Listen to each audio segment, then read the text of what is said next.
I'm Jonathan, and I'm sitting down once again with my Uncle Joe to talk about his incredible career. How you doing today? I'm doing great, Jonathan. All right, so today we're talking about the Mir Space Station. That's correct. All right, so what before we get started into your involvement, let's just go over. So that was before the International Space Station. Was it our first space station or? No, they had more modest types of efforts, about four of them prior to that, labs.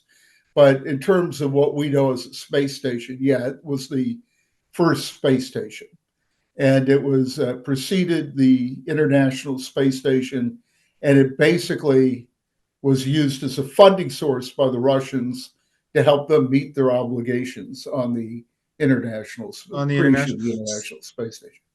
So there were things before the Mir where people would stay in space for extended times, or? Not really extended for some time, but nothing like the mirror. The mirror was unique. It was truly a well designed uh, platform that went awry. Okay, so it was a. Did we have any involvement in it besides sending people there, or was it a Russian? No, no, we actually provided a couple of the modules, and let me just kind of give you a little background on it. That's what I'm trying to get. Yeah, so whatever you want to. In February of 1976, the Russians gave the green light for the creation of the mirror. Now, they weren't the Russians then, they were the Soviet Union. And they said, do it, and it was done. And so 10 years later, still the Soviet Union launched the core module for the mirror, and that was the basis for everything would subsequently be added.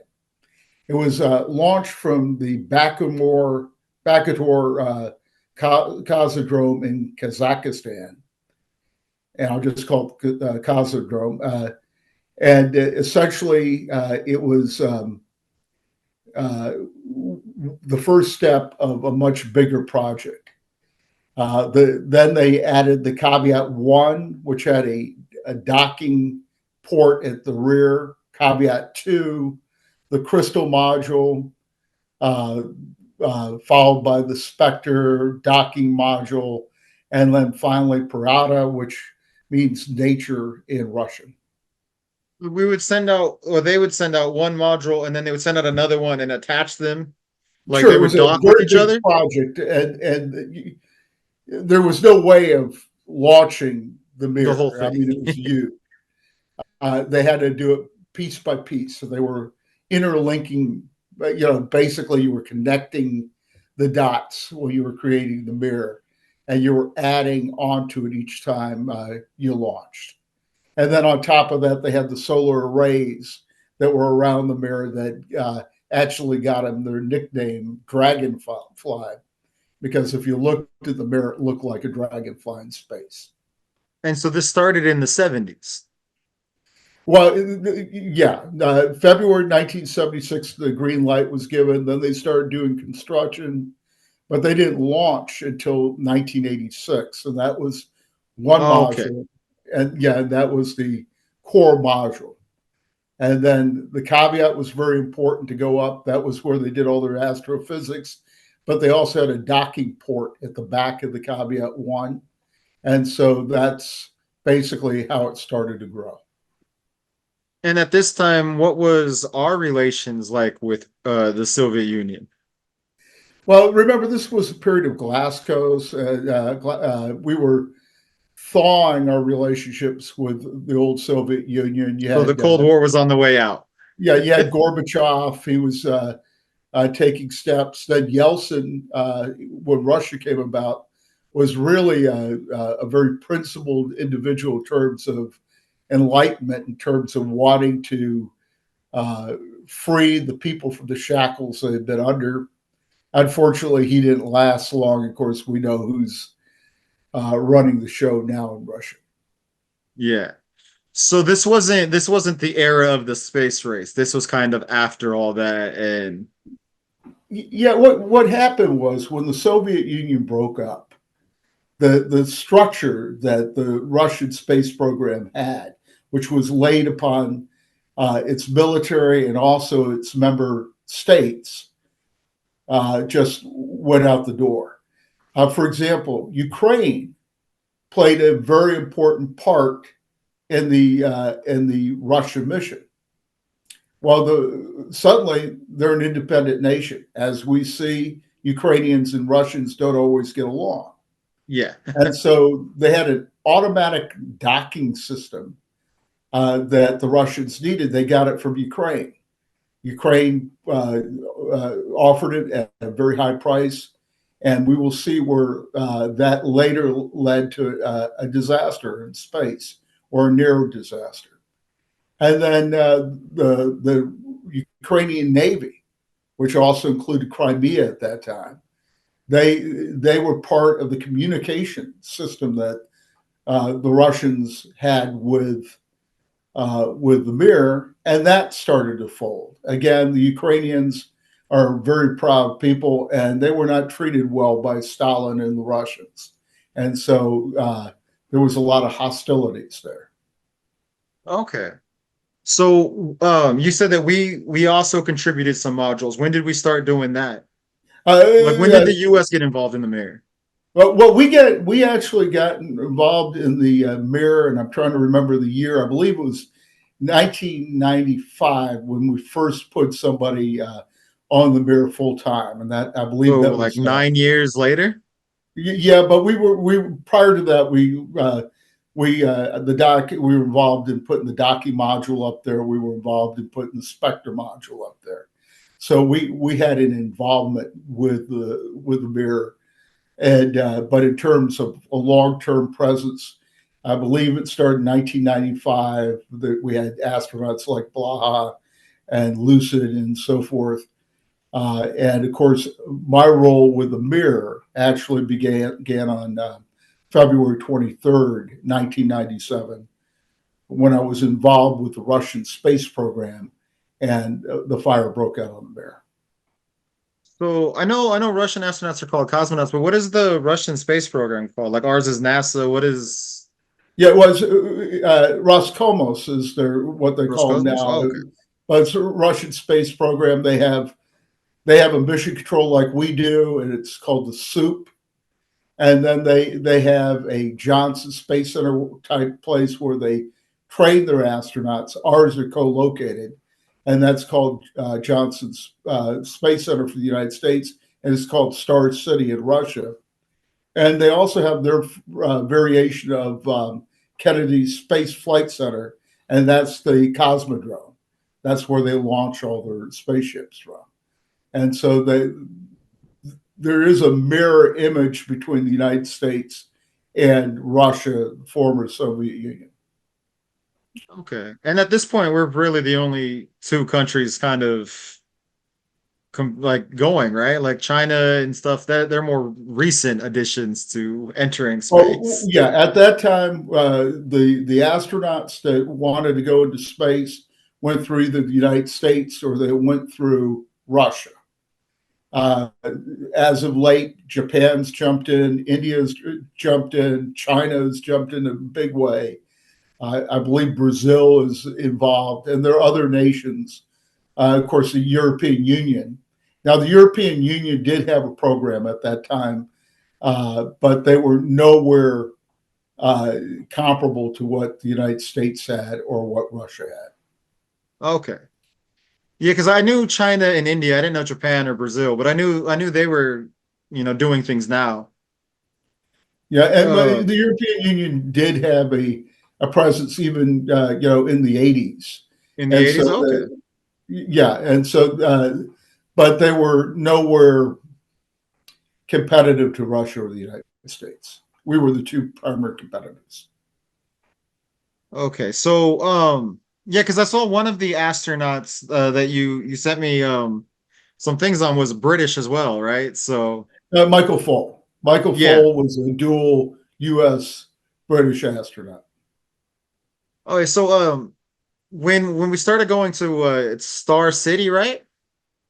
Yeah, Star City. Both. There's a backstory on both the Bakator Cosmodrome and Star City. Under the Soviet Union, both of these places were high security. The Soviets tried to hide the location of Bakator. They created their own little town and everything else. Star City was also off limits. It was a high security, top secret facility. And so when we started going there, after the fall of the Soviet Union, it was a big deal because suddenly we were opening the gates to something that our intelligence people may or may not have wanted to look into. And we were just walking on in. And it was kind of a unique change in relations between what then was Russia and the United States. And were relations good? Well, Like, they were good and they were bad. I mean, there was an effort to try to make them better. Yeltsin, whose economic advisors I once briefed, was a visionary from a Russian point of view, but they still had that now uh, dejected, eliminated KGB, where the KGB officers, ex KGB officers, were actually the drivers of the astronauts and were still very much involved in gaining intelligence. We were quite confident that our phone lines were bugged and that every movement of the astronauts on Star City was tracked.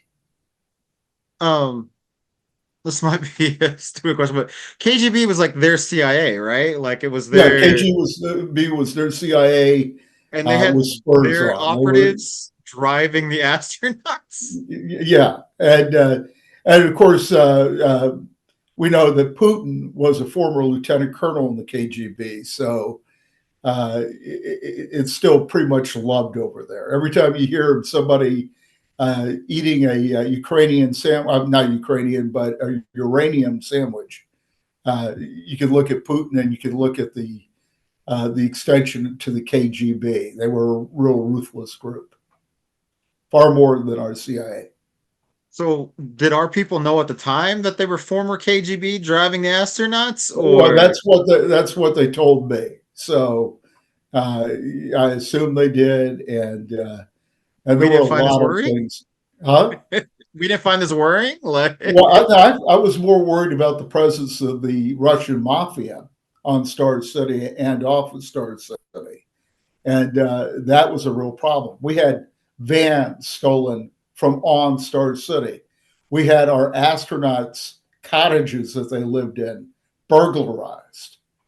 And we actually had an American threatened that if he talked about the mansions that were located on Star City, that the Russian mafia would not be happy about. yeah, so let's get to, they had mansion, like $1 million mansions being built in Star City. Yeah, here's the backstory.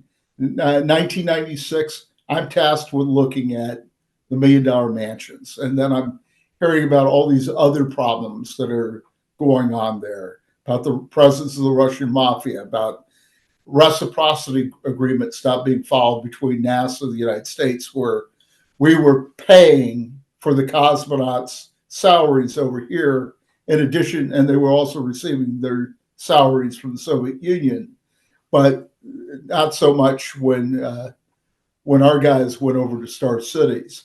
Our astronauts lived in a very barren type of existence over there, and their cosmonauts lived in luxury at Johnson Space Center or in the surrounding area. Why didn't we do anything to rectify that? Why do we allow that to continue? Because the argument was that we didn't, it wasn't accidental, that we were doing it because we knew that the Russian space program was in decay. Al Gore had worked at, I believe, 1993, had worked out an agreement with the Russians that they would help construct the International Space Station. And they had components that they had to build. The only problem is they had no money. They were bankrupt. They had people working in their soup going for 6 months without pay. Their mission control specialists were driving taxi cabs to survive. And we were trying to find a way to back channel money to now Russia in violation of congressional mandate that said we could not do that. And so it's sort of like, you can only contribute so much money to a political campaign, but you could go to a dinner and spend $500,000 and back channel it. We were paying for services that were worse than worthless. They were actually dangerous. Why did we need Russia involved in the International Space Station if we were essentially just paying for it? I think our thinking was that we wanted to, open up the strong international ties between a former rival and take advantage of Yeltsin's openness to try to build strong ties that were positive and moving forward into space. The problem that we did not encounter was that Russia did not have any money. Russia was bankrupt. And so the bottom line was they had no money to throw into the space program. So they basically uh, reached out to the United States and kind of squeezed them in every direction to give them money for the privilege of flying on the Mir and things of that nature, which they used to keep the space program alive. Okay, so it was trying to be cooperative. Yeah, I think that's what it is. It's the only thing that makes any sense to me. So, but in the spirit of that, where then were the $1 million mansions coming from if they were broke? Well, we believed it was either from the European space program or perhaps our space program, money being funneled. We had high ranking Russian officials living in those mansions, cosmonauts living in those mansions, military guys living in those mansions. And if you could picture Russia, where they don't even have enough wood to heat a house, they're basically freezing during the winter. And all of a sudden, you have mansions where you have elevators going from the first floor to the third, private mansions. You have European and American cars sitting out in the driveway. And the question was, who funneled this money to these bureaucrats in order to build these mansions? Russia didn't have the money, so it had to come from someplace. And we never, was that part of your investigation? You said it was That, started that to was look part for of the investigation that abruptly stopped when I started investigating the Mir. And just to give you a little bit of backstory on that, the fire occurred on February 23rd, 1997. And so I'm shifted from my investigation, the mansions and everything else, to investigating the fire. Immediately, NASA hated the fact that I was doing that. Why? Because I'm a special agent, criminal investigator, and I'm investigating their fire. That's And implying I'm it's criminal. what here's the thing. It's always criminal until you show that it's not. And so I was investigating that. They hated that. They actually would brief and debrief people before they come in and sit for an interview with me. So they were trying to figure out what they were going to tell me. Then they talked to me, and then they'd ask, "What did you tell them? And what Isn't that questions do you have?" interfering with an investigation? Yeah, a lot. I felt that way. They later the NASA inspectors, who are administrative investigators, came into it, and by the time we got to the collision, I was a support role to the inspectors because they were trying to knock me out of investigating them. But unfortunately, on July 18th, 1997, we learned about the theft of pre-launch assessment review tapes from JSC, which means that the criminal investigator takes the lead again. And so I came back in to to lead Okay, that. so it's there's a lot going on. There's a lot There's a going lot on. of so let's start at the beginning. How did you get involved in the mansion thing? Let's start with that.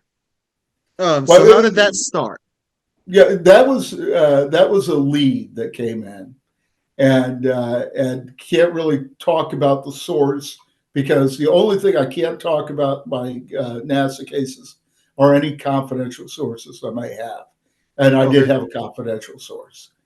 But the bottom line, there was also a newspaper story that was written, and both the writer of the newspaper story and the source that I talked to and interviewed had the same take on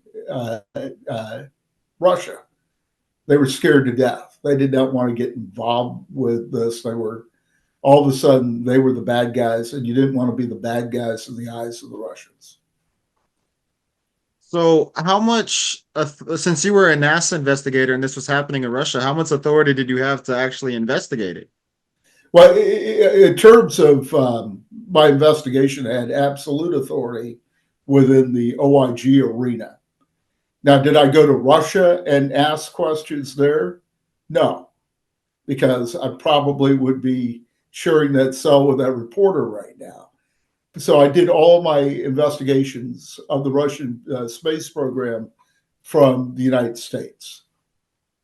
Okay. And so what did you come to any conclusions before you were drawn pulled off the case or Yeah, well, definitely the reciprocity agreement was broken. I concluded that there was no way that Russia could pay for those mansions, nor could cosmonauts who were making $1,000 a month pay for those mansions.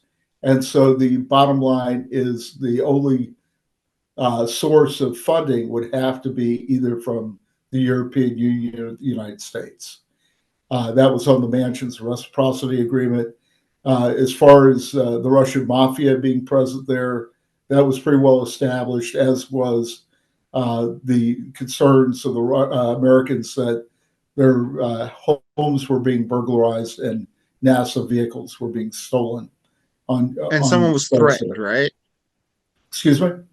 Someone was threatened that like if they had to pay money to leave or Well, that was another story. Yeah, there were bribes that were solicited in order to enter or leave Russia, and that was considered just the way you did business over there. You paid the it's insane to bribe. me that we allowed all this. That we kept Well, doing business with them. well, the bottom line is, I think we were so vested into what we were doing at that point that there was no choice. Remember, there's always been a push pull at NASA. One is mission, and the other is safety. The mission then was to get to the International Space Station, to build the darn thing. They had a timetable, and the Russians were dragging their feet. And so, how did they do it? They funneled money into Russia in order to accomplish that, and they asked no questions. Safety, that's a awkward bedfellow you don't want to have around because it interferes with mission.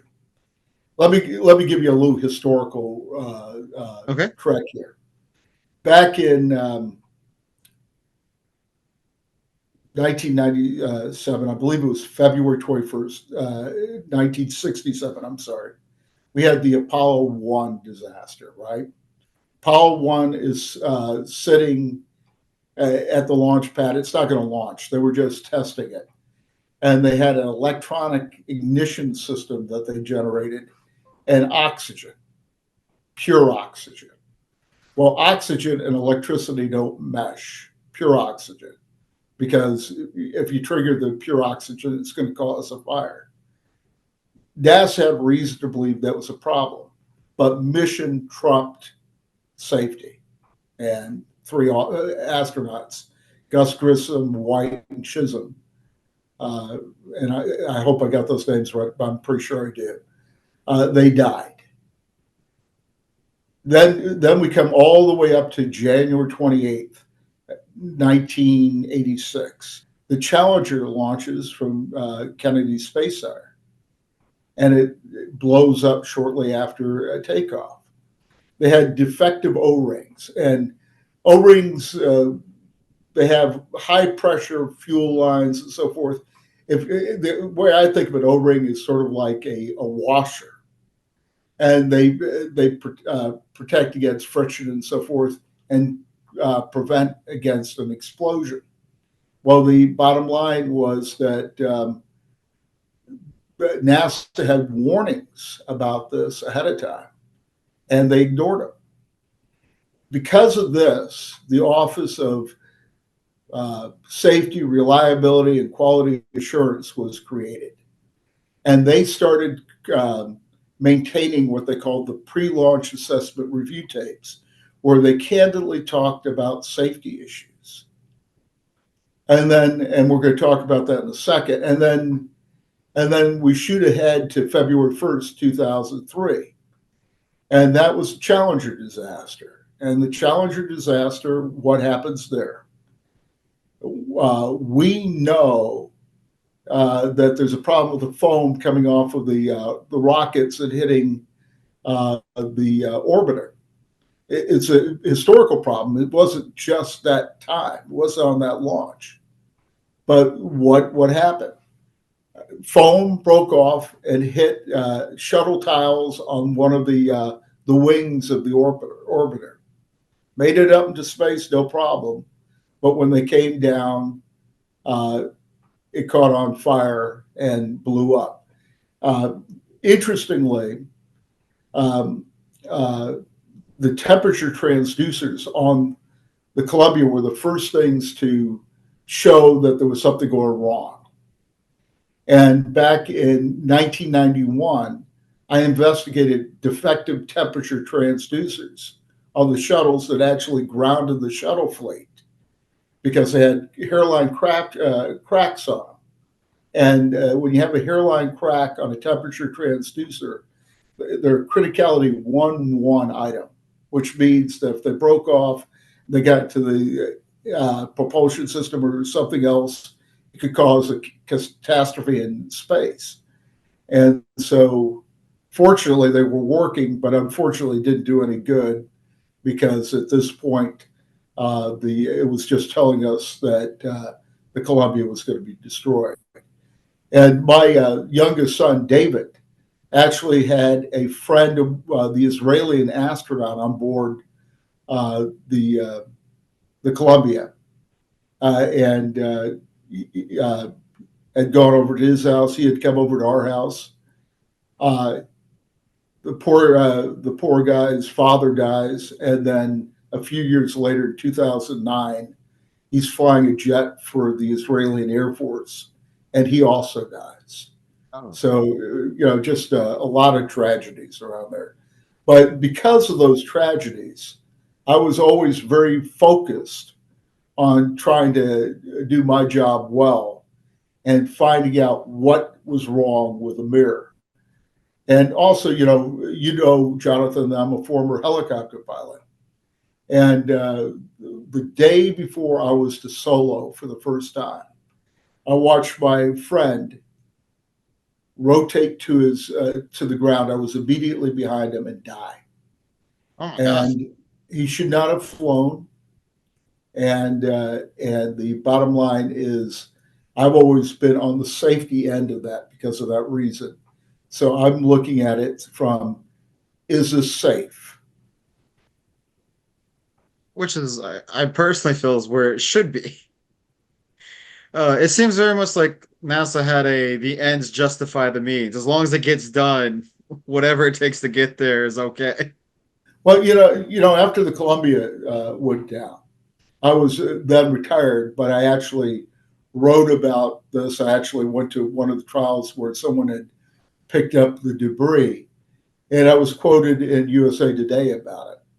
And what had happened immediately after it went down was that there was a word out to destroy emails. And that goes to the opposite of that and to, what you should be doing. First of all, whenever there's a disaster, treat it like a crime scene until it's not. You don't destroy anything. And second of all, after the Challenger disaster, we started to preserve items to make sure we learned from our past mistake. And after the Columbia disaster, the first thing that somebody put out was destroy the. Which, even if there was no ill intent, that still sounds like a crime. I thought so, and bottom line, if I were the agent on that case, I would probably have asked to investigate that as a crime. If But if you if it was anything other than NASA and there was an accident that happened and the people in charge were like immediately start erasing emails, wouldn't that be incredibly suspicious? And I would find that incredibly suspicious. Yes, and it goes probably. It could have been innocent. You know, I'm a defense attorney, so I always give the assumption that there's an explanation for what it is. But the thing that concerns me about something like that is that it gives the appearance that we really care about mission more than we care about safety. And that was my take on that. That basically, if there was a gem in one of those emails, we actually knew there was a problem beforehand. We actually saw the foam on launch hit the orbiter. There was reason to believe that we could have prevented that, and perhaps one of those emails had pointed that out. so they were it was essentially they were potentially covering up their own complicity in the accident. Right, and Potentially. potentially, and I'm going to give them the benefit of the doubt, but again, after the Challenger disaster, the space program was shut down for 2 years. Nothing happened. People were actually committing suicide in the town of Titusville because their businesses were so adversely affected. um, And so I'm sure that the first thing that everybody was thinking was, is this going to crush this NASA space program? No, we don't want these emails to get out there where somebody could draw a conclusion that we don't agree with. And so basically that's it. oh, okay. So back to the mirror though. So you were pulled off of when the fire broke out, you were pulled off the mansion case to shift focus to that. Yeah, so I'm put on investigating uh, the fire. And so I'm interviewing everybody that had any connection with the Russian space program, to include a couple of confidential sources. Well, before you get into your involvement, let's go over what the fire, what happened. Okay, so they have a backup chemical system that generates oxygen. And if you, well, you don't remember because I don't even know if you were born at the time, but in 1997, the Mir was spinning out of control in space because their guidance systems were off, their solar rays were off, and so forth. And they also were having a problem with their oxygen system. So the Mir had a backup system similar to what's used in submarines to chemically create oxygen. And so this thing caught on fire, and there was a 6-foot flame, and they couldn't put it out. And it was going up against the bulkhead of the Mir. If it ruptured, it was over. The smoke, because remember it's microgravity on the Mir, it didn't have a top or a bottom, so it was uniformly spread throughout the Mir. And in addition to that, one of the gas masks was not functional, and one of the fire extinguishers was bolted down to the Mir. They couldn't get it off. And How is that so, useful? uh, I said, how is that useful?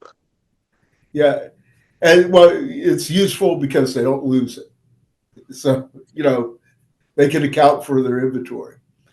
But so Jerry Lineker, our astronaut, was actually a medical doctor. He's the most educated person that ever went into space. And he was treating the cosmonauts and so forth for this smoke inhalation and the whole 9 yards. And he wrote a very telling report about just how dangerous it was, how people were injured because of it, how the gas presented a life-threatening uh, problem, that the bulkhead could have uh, ruptured, and that they could not put out the fire. Real serious stuff. So he sends it down to the soup, and the soup keeps the report for a week.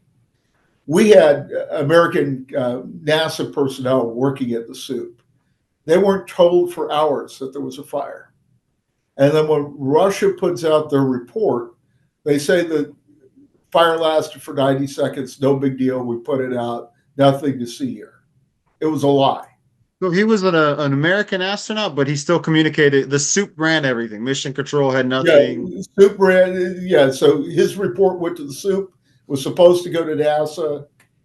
It stopped at the soup, and that was the long and the short of it. And again, this was just not a medical doctor or an astronaut. He was one of the most highly educated people, was the most highly educated person that ever went into space. Very credible what he had to say. And obviously, Russia didn't want to have the rest of the world know what he had to say. Well, what was their long-term plan when he came back? But it's an old story then. It's a story when it happens, but a week later, it's not a No one problem. cares. Yeah. Oh, okay. So when they finally gave it to Mission Control, they watered down everything that had happened. Well, yeah, they'd already done it, and then NASA's thinking we don't want to rub the Russians the wrong way, so they kind of downplayed it too. And at the same time, NASA brass is telling Congress nothing to see here. It's a great training mission being on the Mir. And this is when you got involved, or I got involved. I found that information out, and other information I found out about problems on the Mir, about the fact that the drinking water had to be smuggled off the Mir to be tested, and it tested negatively. We had by negatively you mean it was there was nothing contaminated. wrong, or there was something wrong? Yeah, it was contaminated, Oh, and okay. then we found out that there's like 140 microorganisms that were on the Mir.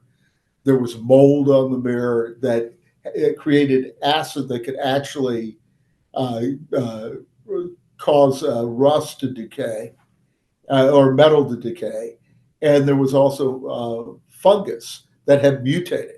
So they had mutated fungus on the Mir. And if you could picture the Mir at this time, remember the lifespan of the Mir was 5 years, and they stayed on there for 15. It was a trash can. People were living in a trash can. There was debris all over, wires and cables between all the modules. And so it was human waste had to be put on the Progress to get rid of it, the whole 9 yards. It was a trash can, and and it was unsafe, and it was there was rust, there was systems crashing, very very hard place to be. And Jerry Lineker was the canary in the coal mine, signaling exactly how bad it was. And we just kind of ignored it. We had to keep funding the Russian Mir space program because they were funding the ISS, International Space Station. And if we didn't fund them, if we got off of the Mir, they would not have to be on there. So after Jerry Lineker got off, we put Michael Foale on, and then we put in David Wolf on after that. So we didn't learn from our lesson. We kept repeating it. So, when you were investigating the fire, you talked to as many people as you like. You started talking to astronauts involved, I talked to or the people that were actually there on the ground at the time. So I talked to all the people in the soup, waited until they get back to the United States because one, uh, that was a safe place to do it. It would not have been a safe place to do it in Mother Russia because you have to understand the way the Russians thought of the Mir, and they would say that that was their star. That was their last remnant of the great Soviet Union. And anybody that would attack the Mir was public enemy number one. If you say anything bad about Mir, they could blackball you from being uh, in that ever going to the Mir or being on a shuttle that would go to the Mir. They could blackball you, and everybody knew that. NASA personnel that went there, they could blackball them. And so everybody that talked to me actually recognized the fact that they were putting their careers on the line, but a lot of people had the guts to do it. and NASA didn't like this investigation, you were saying. NASA hated it. And again, I told you that basically they were when people would walk in, they would interview them beforehand, and then they would interview them after the fact. We when the inspectors started to come in, they tried to get into a blue ribbon committee, safety committee, talking about the dangers of the Mir, and they were prevented. The OIG personnel were prevented from getting into the blue ribbon committee because they did not. They were trying to clamp down on any negative press about the Mir. So, what happened with your investigation? Writing a report, wrote the report, and I believe it was June 25th, 1997. Right as I'm finishing up the report and ready to do other things, the Spectre module, Progress M34, I believe it was, crashed into the Spectre module, and a leak occurred, and all of a sudden I was asked to investigate in a support role now the crash of the Spectre module of the Progress into the Spectre module. It was a support role because after their experience with the fire, they did not want to have known that the leader on this thing was a criminal investigator. They wanted an administrative investigator. So I started supporting that and interviewing people just as I had done before. It's just that I wasn't the leader of this investigation. And the bottom line is I started hearing these stories about how a month earlier, M33 almost crashed into the module and had to be detoured away. And that the M33 Progress and the M34 Progress are the unmanned vehicles that Russia would send up from the Cosmodrome to give resupplies to the Mir and take away the trash. And so what they do is they dock it behind the caveat one, the second module that went Yeah. up there. And the problem with that was that at that time, the Russians were having a problem with the Ukrainians, and they couldn't afford the automatic docking system that was owned by the Ukrainians. That was their technology. And so they were doing a look and see, and they were manually docking. Remember the Mir is going at 17,200 miles an hour, and the Progress is going just a little bit faster than that to dock with the Mir, and they're doing a look and see to try to dock it up. M33, almost a disaster. M34, they should have abandoned the Mir spaceship, but they didn't. And I'll tell you why they should have abandoned it. The Spectre modules where the American astronauts stayed. Um, it's where they did a lot of their science. When the Progress M34 hit the Spectre module, it caused a leak that they could not see. Like a gas leak or? No, oxygen was venting out into Oh, space. okay. And when that happens, they had 3 minutes to lock the portal between the Spectre module and the rest of the Mir. The problem is they had cables for years running between the modules. And the bottom line was they could not close it until over 20 minutes. And one of the cosmonauts said, we would have gladly died on the Mir to save it because, this is our pride and joy. The problem is Michael Foale was on the Mir too, and he would have been asked to die along with him because he could not escape without the cosmonauts. And so, again, another near disaster, along with a series of other problems that are going on. And I'm writing this report up, and everything's looking good. And then I find out that the Sensenbrenner committee, it's the science committee in the House, they subpoena the pre-launch assessment review tapes. And the pre-launch assessment review tapes, again, are these incredibly candid tapes that tell just how dangerous a thing could be. On 2 occasions, they talked about 1, the fire, and then 2, the collision. And they described exactly how dangerous the Mir was. Well, I find out that these tapes are stolen from room 2150, building 9 Northwest at Johnson Space Center.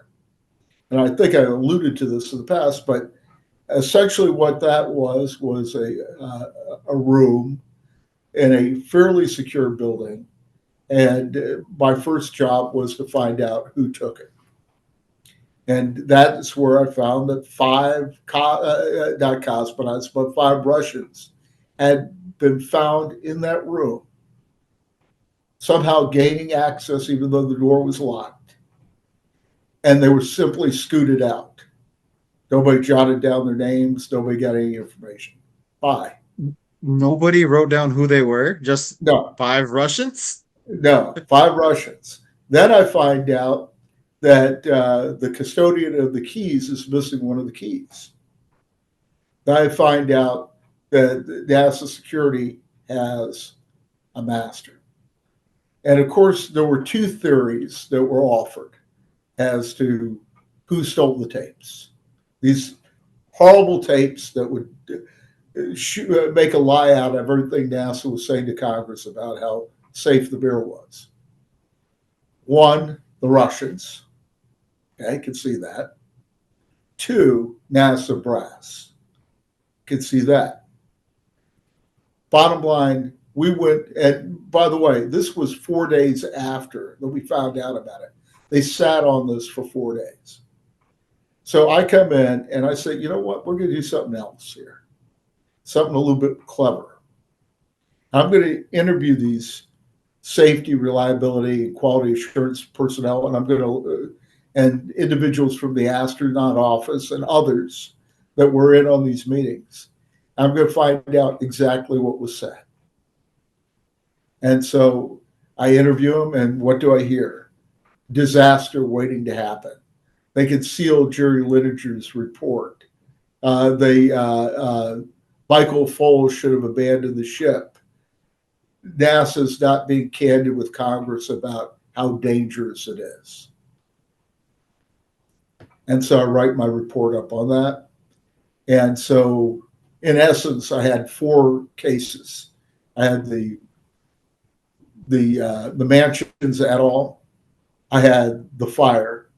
I had the collision, and I had the PAR pre-launch assessment review tape. And unfortunately for the inspectors, they weren't criminal investigators, so the par tape was all mine. The fire was mine, and the mansions were mine, and I was a support role for the collision. So how did these get resolved? It is. We're still up there in space with Russians, right? Uh, the bottom line, the reports were written. I got the NASA Superior Accomplishment Award for it. Pat on the back. Everybody knows the truth, supposedly, but we still have blinders on. We're not going to put a Russian in jail. We're not going to go to Yeltsin and say, we want you to fess up and get all these people to turn themselves in. NASA management pretty much was protected. Nobody's going to go after them. They're the guys putting people in space and doing good things. So at the end of the day, wrote 4 nice reports. They look really nice. Get an award for it, a little bit of money for it, but that was the end of it. Politics trumps everything else. Politics trumps everything. How long after all this did the mirror come down? Mir finally was brought down in 2001. Fiery collision, I believe, not collision, but fiery blast in the Pacific Ocean. Intentionally, or Oh no, yeah. There's no way you could land it right. They had to deorbit it, deorbit it in the right place, which would have been over the Pacific, a lot of yeah. ocean, and hope that nobody was in a nice yacht driving, sailing around out there at the time. Yeah, I figured they had a crash landing, but the way all these accidents kept happening, was it intentional or did something go wrong? No, but it was interesting, and before I was an aviator, was a military intelligence guy, and actually spent some time studying the Russian program, and so it was actually interesting to do a case on the Russians. So a little bit back in time, but it was a good experience, and at It's least I caught them in their lies. At least I exposed their lies. Whether they do anything with it, which they didn't, that's up to them. Obviously, they didn't because they put um,